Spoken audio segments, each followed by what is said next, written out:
Yo, what's up mga kaibigan? Nalita tayo magkwentuhan. Sa window na ito ay nagkaroon si Kai Sotto ng back-to-back dominant performance. 19 points, 10 rebounds, 7 assists, 2 steals, and 2 blocks siya laban sa New Zealand. At 12 points, 15 rebounds, 2 assists, and 2 blocks naman laban sa Hong Kong. Dahil sa mga matinding performance na ito ay naging usap-usapan na ngayon nga daw ay hinug na si Kai Sotto at handa na ito sa NBA. Ayon nga kay Justin Brownlee ay unti-unti nang lumalabas ang potensyal ni Kai Sotto at sa palagay niya ay NBA ready na ito. Habang ang former Gilas coach Raiko Toroma naman ay sinabi na dalhin nga daw dapat nito ang Gilas Pilipinas sa World Cup at dito ay dapat na mag-dominate si Kai Sotto at kusa nga daw napipila ang mga NBA team sa kanya kapag nagawa niya ito.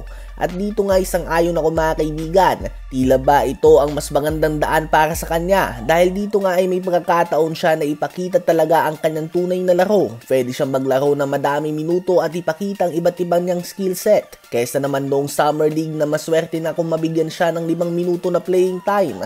Ngayon nga sa triangle offense, si Coach Tim Cone ay naglalaro siya ng role ni Pau Gasol sa triangle system ni Phil Jackson noon. Mala Andrew Bynum nga si Junmar Fajardo at si Justin Brownlee naman si Kobe. At bilang number 2 option ng opensa ay nakikita nga natin ang kanyang scoring and playmaking skills tulad lamang ng ginagawa ni Pau Gasol noon sa Los Angeles Lakers.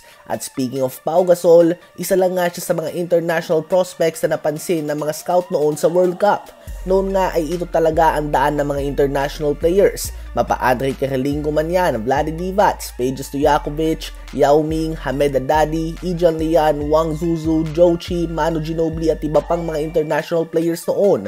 Lahat nga ito na-discover sa kanilang mga dominant performance sa kanilang mga national team.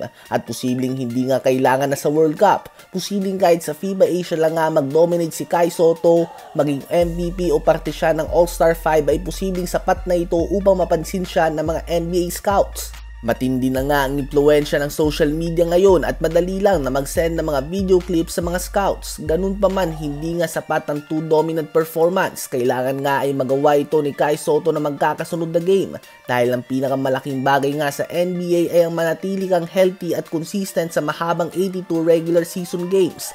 Ang mga nagsiseparate nga sa mga star at role players ay ang kanilang consistency. Gawin na lamang natin na halimbawa si Stephen Curry at Buddy Hield.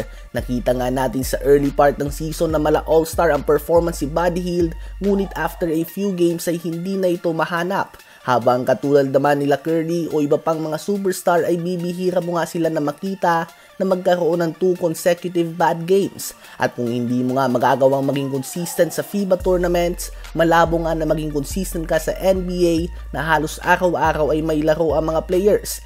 May pagkakataon nga si Kai Sotto na mag-dominate at ipakita ang kanyang full potential ngayon under the system of Coach Tim Cone sa mga susunod na game ng FIBA. Sang-ayon ba kayo mga kaibigan sa pahayag ng former Gilas coach Raiko Toroman?